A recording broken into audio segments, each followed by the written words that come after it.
haven't been able to get into the meeting, we can share it afterwards. If anyone needs to switch on live captions, you can do that. It's via the three little dots in the menu, and it's also within your language and speech section. So if you are somewhere a bit loud and noisy and you want to be able to see what we're saying, then those live captions are available. And I think everyone's on mute, but if when others are presenting, just to prevent any background noise, you could pop yourself on mute, that would be great. If you do have any questions or comments pop them in the chat function, and we will try and get to those towards the end of the session. And if we do run out of time, we'll get them sent out, answers sent out following the event.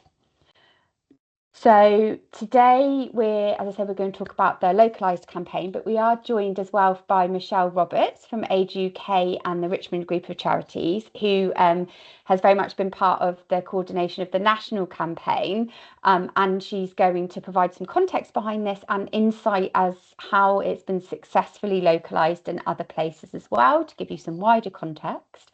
And then we'll be talking through our more localised context for the campaign. We'll have a look at the inactivity rates and insight on long-term health conditions that we have locally. And then we'll be running through how you can help in the development of the campaign and then supporting it when it launches later this summer. So, Michelle, are you all right to get us kicked off with the sort of wider context? Do you want me to share your slides?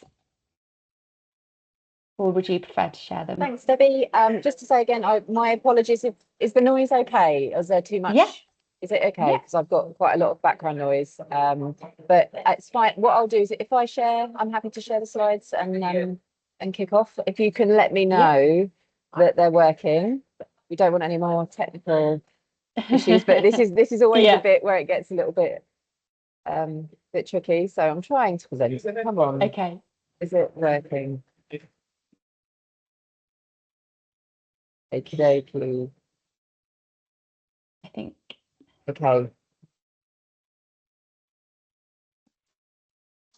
Hi. Go on. Oh, brilliant. I'll come find you after this. Great. Thanks, Michelle. We can see that. Can you see that? Perfect. Yeah. Brilliant. Okay. Well, thank you so much for having me here, Debbie, and lovely to meet you all. I'm Michelle, and I'm the head of delivery for the Richmond Group of Charities. We're Undefeatable programme. So just for those of you who haven't sort of heard of us before, we're a coalition of 15 national health charities. You can see hopefully the logos there on the slide. And we basically work in collaboration to solve some of the, support, I suppose. There's no solving some of these critical issues, but just try to support people living with like multiple conditions, thinking about health inequalities, things that are commonalities across all of our charities. A number of the charities are single condition charities, or they all generally have a vested interest in health and care. So that's what we try to do. And physical activity is obviously a really important part of helping people with multiple long-term conditions to really live well and manage those conditions. So yeah, that's who we are. And if you haven't come across the campaign before, We're Undefeatable is a sort of it's in a sort of similar way to This Girl Can. It's about helping people to change their behaviour through inspirational real life storytelling. And it's really based on making sure that we've got lived experience insights shaping all of the work we do, all of the messaging. So it's very much a person-centred approach, thinking more about how we help people to move and meet them where they're at, rather than try to prescribe to them, you need to be physically active for 150 minutes a week. It's very much, this is how other people with long-term conditions have been active, see what works for you. So that's the sort of just basic intro to who we are and what the campaign is.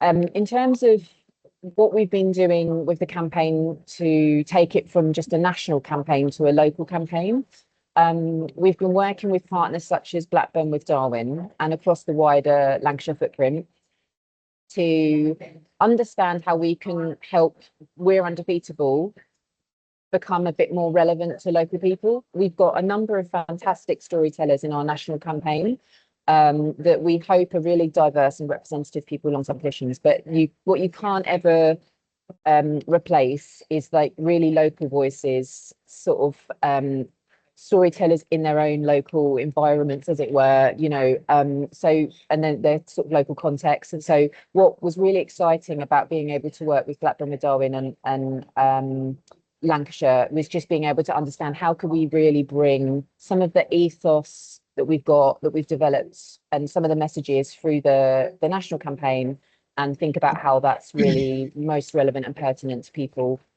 in those areas. So we've I've got reasonably limited time today. So what I've got here is the a QR code. So if you want to have a look at the full learning report for Blackburn with Darwin, please do scan that and go through to have a read through. We've also got another learning report that's going to be coming out soon, so keep your eyes peeled for our Lancashire Healthy Hearts report.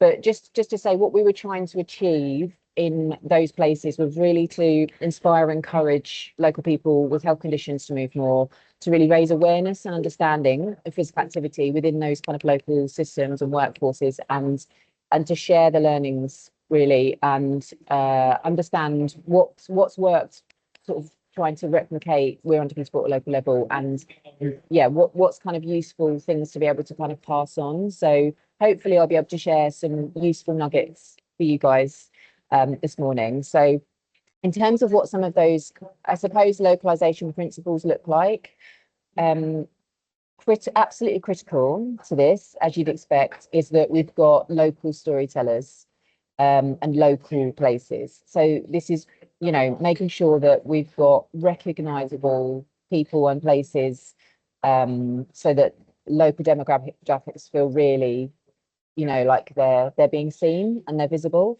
and it makes it a lot more relatable. That's one of the critical things we've found all the way through our research with We're Undefeatable over the last 7 years, is people need for physical activity to feel relatable to them, because they've got so many barriers living with long-term conditions, that it's just so important to kind of try and meet them where they're at. And if you know that you can see someone and you're like, well, I live in Portsmouth and I recognize that part of Portsmouth, it speaks to you.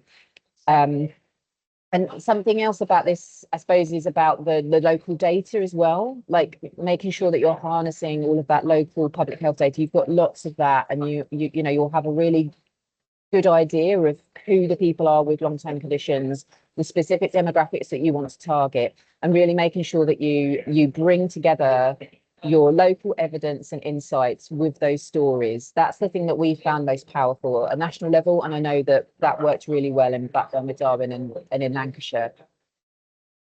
Obviously, stakeholder engagement is a really important part of this. So you guys are all here around the table today, which is fantastic. And it means that you've got lots and lots of different avenues to recruit a really diverse, wide-ranging set of sort of storytellers that really can represent different parts of your area. You've got a really unique footprint in Hampshire and the Isle of Wight, so that's super important. Do you really want to be able to get into those different kind of communities and find champions? And that's one of the things that I think has just been fantastic at a national level, but also, I mean, I met the Blackburn with Darwin storytellers a couple of weeks ago. What an amazing group of really inspirational individuals. And I'll talk a little bit more about what some of them have gone on to do. But yeah, basically utilising all of your networks is really super important. I think the other bit that we found nationally and at a local level is that empowerment of health and care workforces, because obviously the health system are going to have the most touch points with this particular target audience of people with long-term conditions, and we want to make sure that they're having a really good, positive conversation every time, because there are just so many touch points. So making sure that it's really easy for your health system, your health professionals working within that, to promote the campaign. I mean, Pete, who some of you may know, has pulled together these slides, and he's suggested here even hand delivering posters. I know that means that him and our colleagues in Blackburn and Darwin have literally gone into surgeries and hand delivering posters to make that happen. but also making sure that the national resources that are available to support health professionals like moving medicine are kind of also signposted, and we can help. We've done sort of quite a lot of resources we pulled together to try and make sure that we've made it as easy as possible for people to talk about physical activity and movement in a positive way. That's absolutely integral. And I know that in Blackburn and Darwin, they have a number of primary care networks that are really on board, super behind this, and driving a lot of signposting of people to local initiatives that were branded We're Undefeatable initiatives. So it worked really well.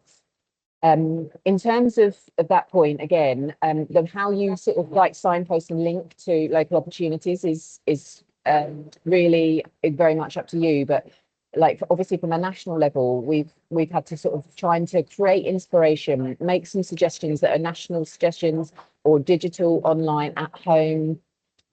What the beauty of this is for you is that you've got so many incredible, inclusive, accessible activities that you really want to shout about. And this is where you can join up your storytelling and find people that are already accessing some of those services to spotlight them. And then also be able to use this as a platform to then signpost to all of those incredible local opportunities that you've got. So this is the beauty of it, is it kind of works in two ways. And obviously this is all about the sort of communications, the marketing, the messaging, and it's very much based on inclusivity. That's the whole thing about it, personalization, inclusivity. So you really want to make sure that everything's as accessible as possible. And one of the things that's really fascinating and fantastic about Blackburn Darwin is that they had British Sign Language interpreters on all of their videos, and they'd managed to translate into multiple languages a lot of the audio and captions and things like that, which I think is just really great because it really reflects their local community and the needs of their local community as well. So that was really great. And obviously what we've got here is a note to leverage the national resources as much as possible as well, because as I said, we've got a lived experience data dashboard with 7 years of data. We've got lots of experience of running this sort of thing. So yeah, please do tap us up for that. Conscious of time, but just to quickly kind of run through in terms of some impacts. I mean, marketing sort of impact in Blackburn with Darwin, really positive. I mean, you've got a reach of more than 1.4 million people. You've got increased traffic to the public health webpage that hosted the campaign sort of microsite. You've got, more than 30,000 views on YouTube. I mean, it really does sort of speak for itself in terms of what you're able to do in terms of reach and engagement.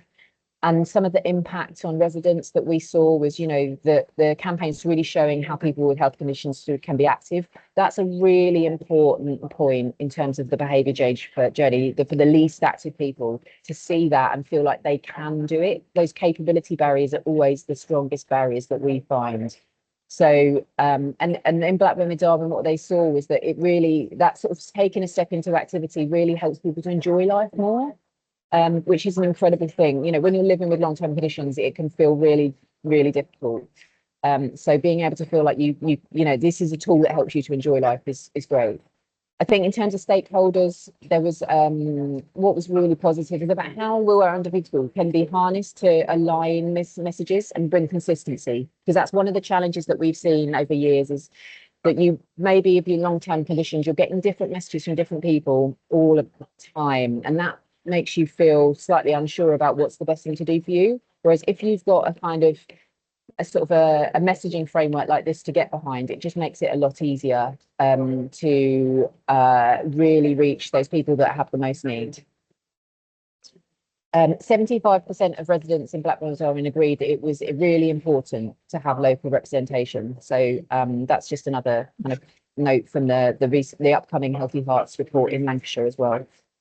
In terms of legacy, just briefly, so in Blackburn and Darwin, they've really seen and used We're Undefeatable to embed that in their health and wellbeing service, and it's helped to give them some strategic direction in terms of focusing on people with long-term conditions and the least active.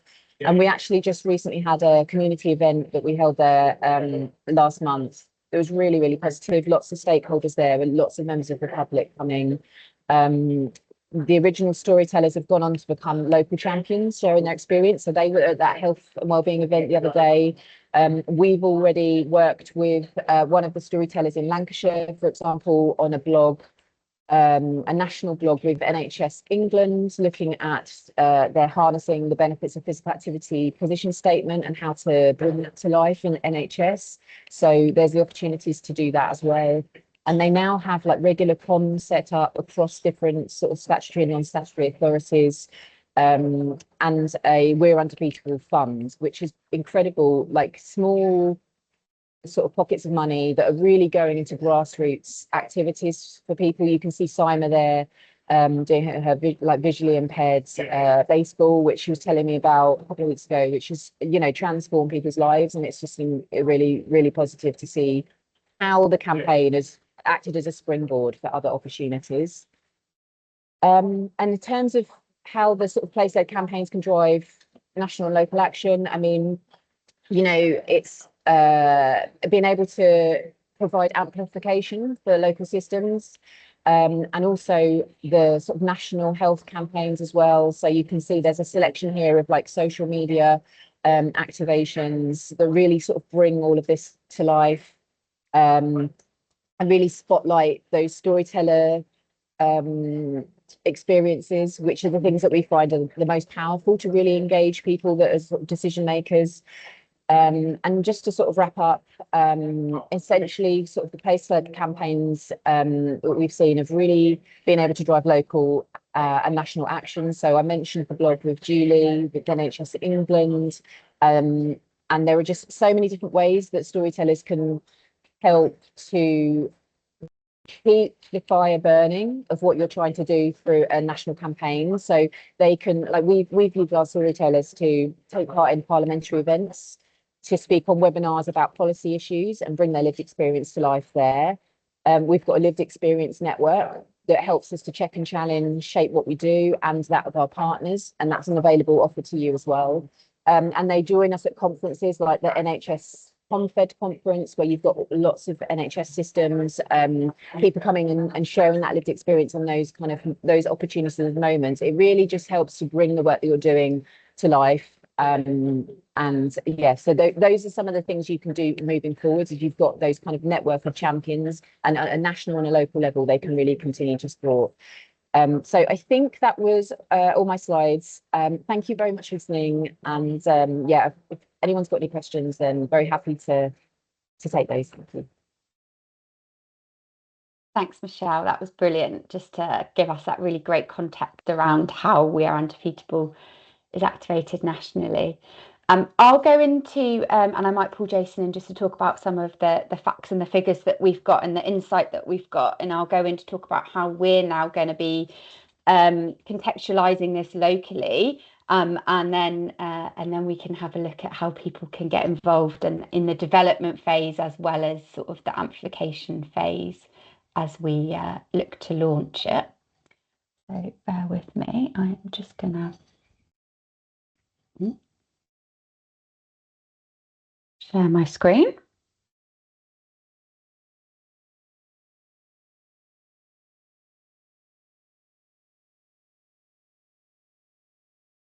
Is everybody able to see the slides? Brilliant. So yeah, so as we look locally at producing a We Are Undefeatable campaign, as I mentioned earlier, we're working in partnership with Hampshire County Council, Southampton City Council, Portsmouth City Council, and the Isle of Wight Council as well. So this really truly is a collaboration, and we're looking at activating this across our entire place. We have been looking at obviously the statistics and the data and the insight that we have around inactivity and long-term health conditions in order to help us focus the campaign a little bit further.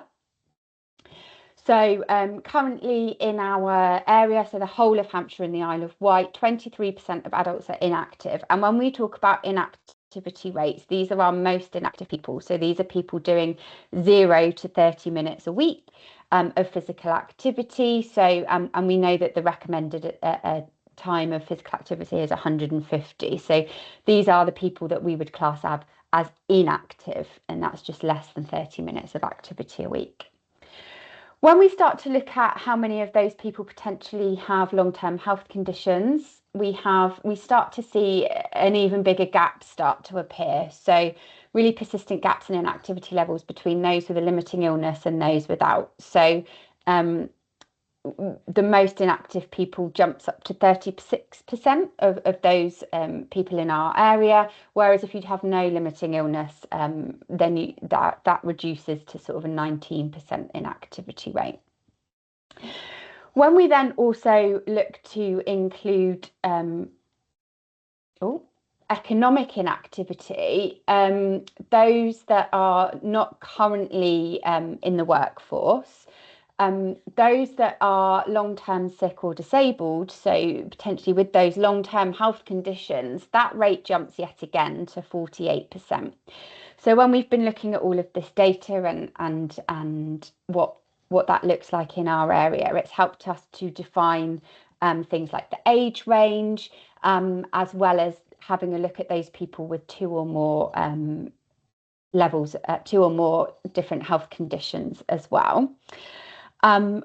We've also been looking at, and Jason, you might just want to jump in here, at the prevalence of what long-term health conditions exist across all of our different areas, and we've looked at JSNA data from obviously all of our different patches, and here's a selection, and we have a few slides. So Jason, do you just want to talk through some of this, because I know that came from yourself?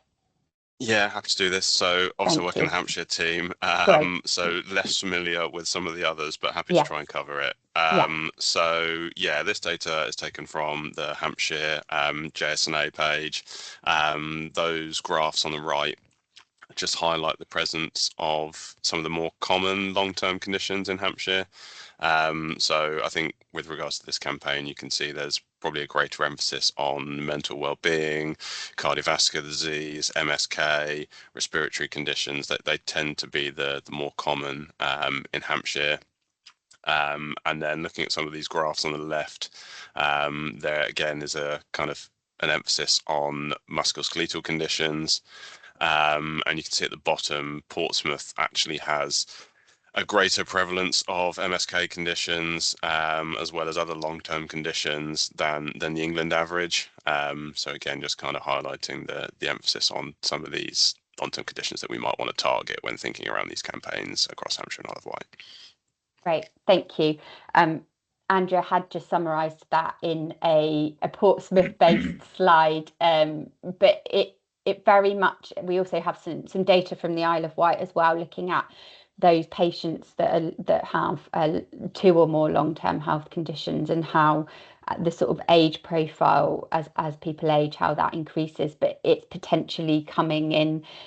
There were lots of different sort of conversations, but there were lots of similarities and lots of points where we could collaborate around. And I think that one of those was the age range, and how people are experiencing two or more health conditions at an earlier age, as well as the types of health conditions that we will focus on, because they tended to sort of feel like the same ones across all of our areas. So there are lots of points of collaboration there.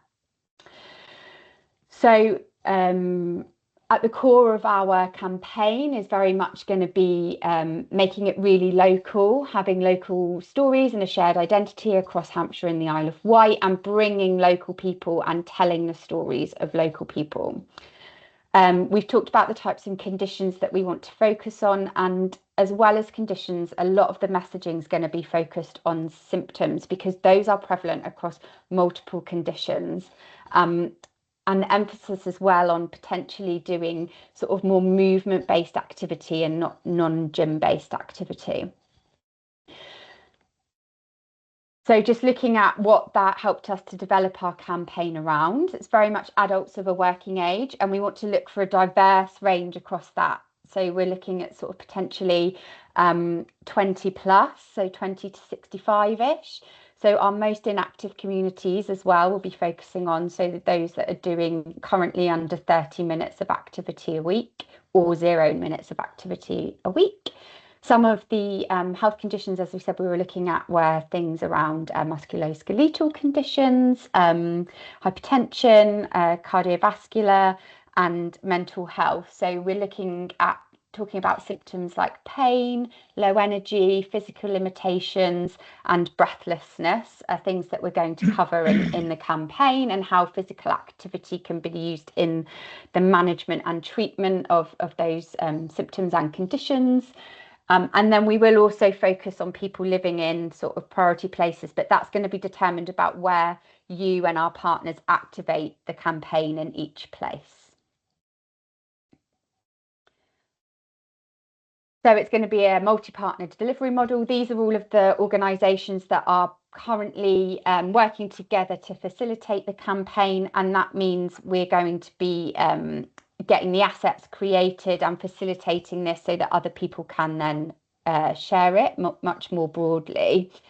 And we're going to be using a real mixture of online and offline media in order to tell people's stories. So I'll talk a little bit more about where we'll be sharing assets later, but also where you might be able to embed this campaign across your area. And just in terms of our timeline at the moment, we are looking to launch this campaign in August. So working backwards, we're in our sort of story gathering phase at the moment. So that's where you guys are going to come in, and I'll talk about how you can get involved in a little moment. And then we're hoping to capture those stories during May, probably into early June. So we've got sort of a 6 to 8 week window now in order to get those stories, and then develop the assets and preview that with everybody in early July for a campaign launch in August.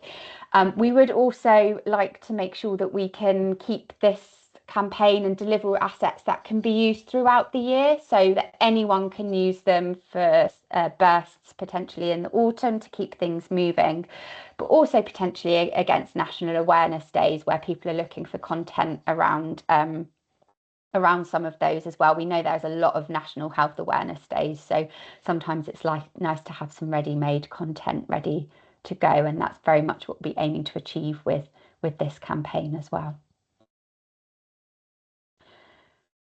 So just in terms of our storytellers, we are looking for up to 6 people in this first phase across Hampshire and the Isle of Wight that would like to share their stories of being active with health conditions. And this is where you guys really come in. We'd love for you to act as sort of our connectors to these people. I'm sure as we're speaking, you've potentially already got either people that you know of in mind that might like to share their stories, or organisations that you can go to find some of these storytellers across Hampshire and the Isle of Wight. So they might currently be accessing a local club, getting active with friends, or potentially moving at home. So we're hoping to showcase a really good range of different activities, as well as those people and that audience profile across Hampshire and the Isle of Wight. So we're looking for people that represent obviously our key audiences, so adults of a working age, potentially experiencing pain, low energy, those physical limitations and breathlessness. They are now active, potentially weren't active and have moved into that stage of physical activity, and would advocate for physical activity in the management of their health conditions. So what we'll do is we will just talk through about what that means for someone to be a storyteller. So storytellers will be compensated for their story and their time by way of vouchers of up to £250.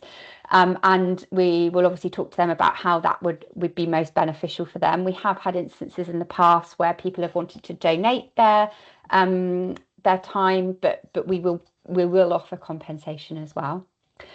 And then the process will involve an initial call, probably with myself, so that I can understand their story, explain the process, the expectations and the time commitment that there would potentially be for this.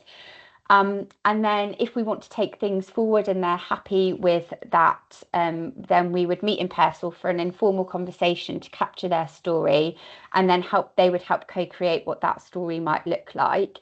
I'd like to keep it really informal, more conversational style than an interview style, and it might be that we go and meet them at the place that they're active or in a neutral space so that they feel really comfortable about how they tell their story.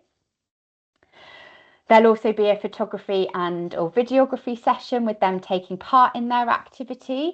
So that might involve them talking to camera, but we are very much, when we're looking at the video, going for a social first approach. So they won't be having to learn any long scripts or anything. It would very much be short snippets ready for use across social media.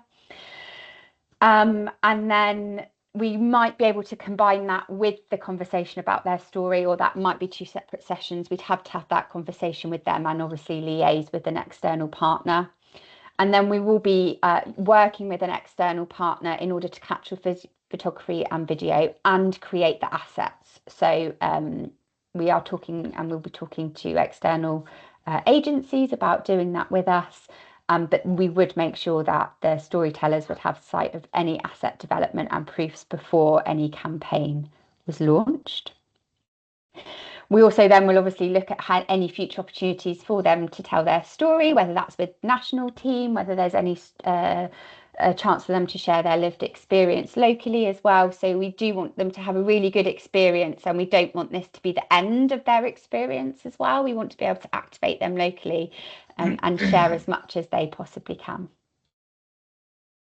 Just in terms as well of where their story might be seen, I think it's really important that you and they have a good understanding of what that might look like. We will be hosting all of their stories online. We're currently in conversations about whether that sits on the Energise Me website or the NHS Hampshire and Isle of Wight website.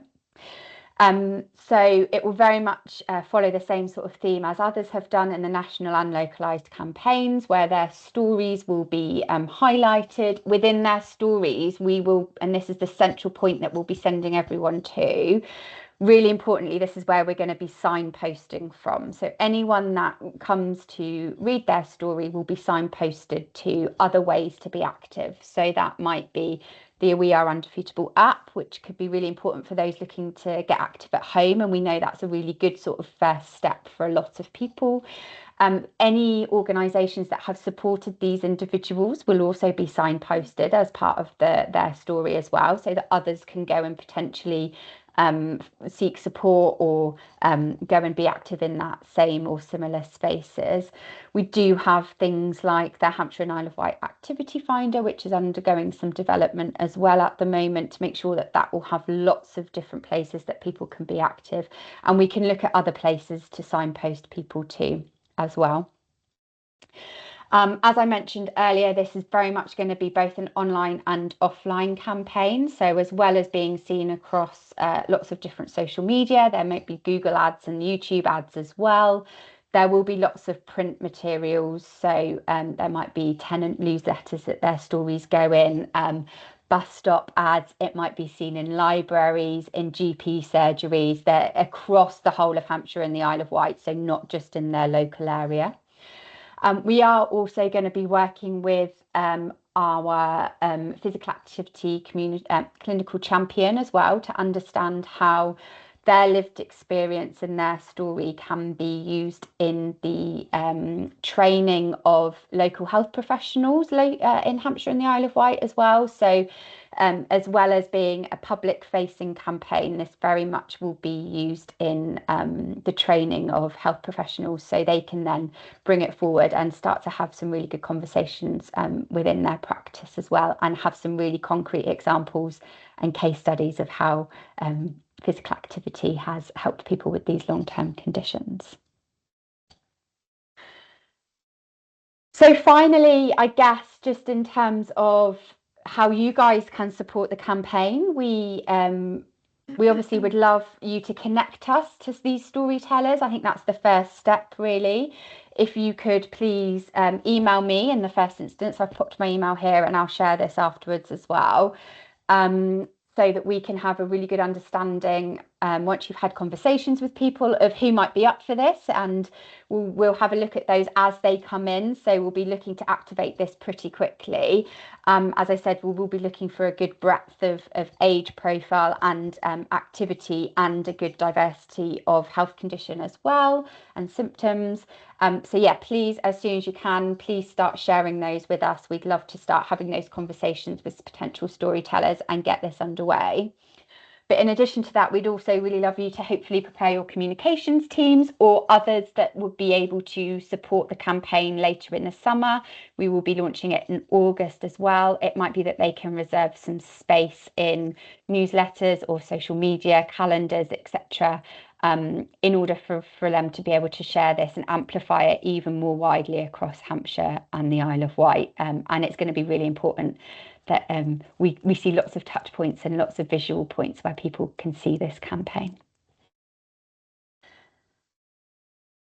So that's the way to get involved. I'd love to understand whether there's any questions at all. Please, if you want to pop them in the chat or just raise your hand, and we can have a conversation about how we might make this happen.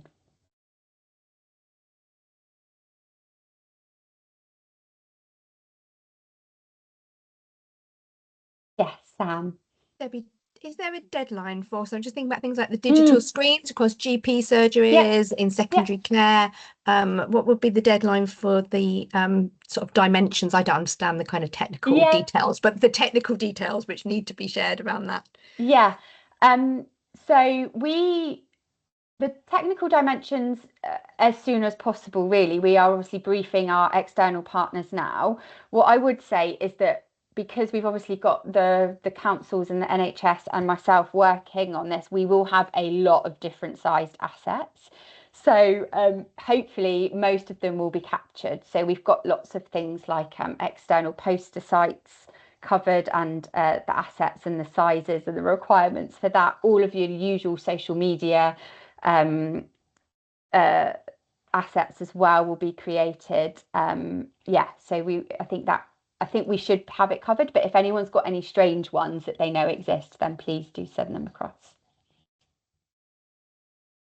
Just a question from Michelle. So just around the age range, we are looking at activating this around working aged adults.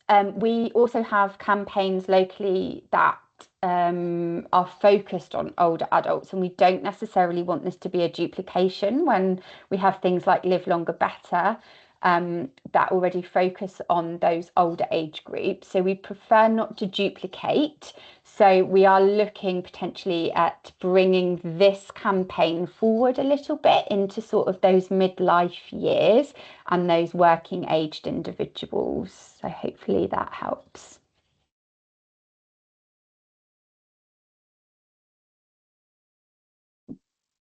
Great.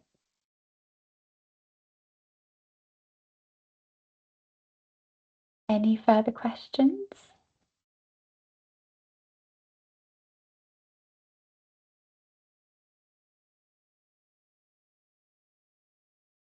Right. Yeah, Michelle. I was just wondering about how everyone is going to sort of support promotion and getting the widest reach possible. And I guess one of the things that we've done that might be useful is to think about is having like workshops where we've created shared activation plans. So each partner has like had a sort of role that they take, that they're going to use their sort of owned channels, and then we've got certain paid chat, and I don't know whether if you've got plans to do that.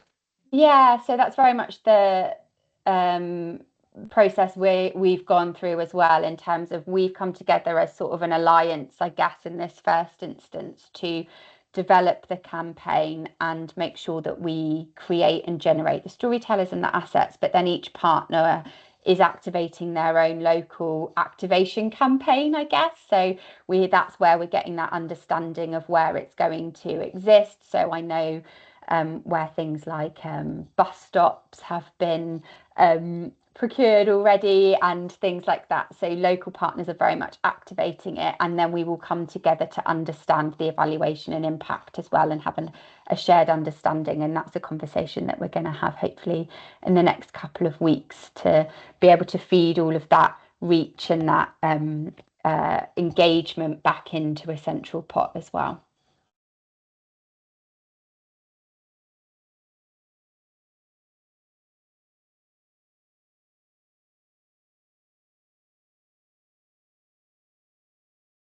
Right.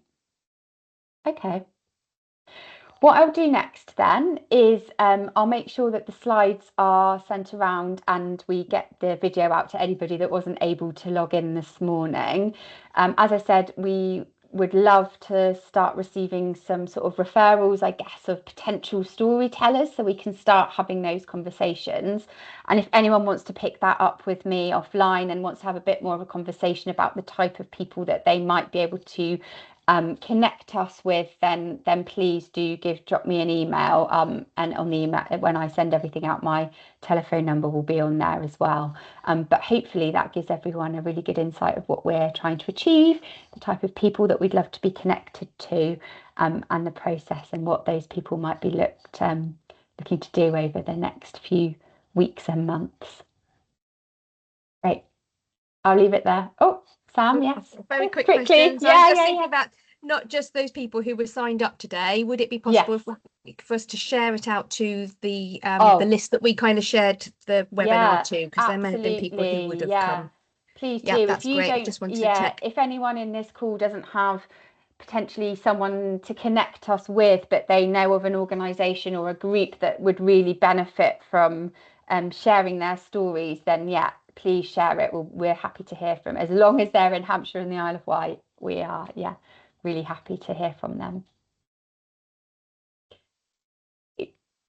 Thanks, everyone. I'm going to stop recording.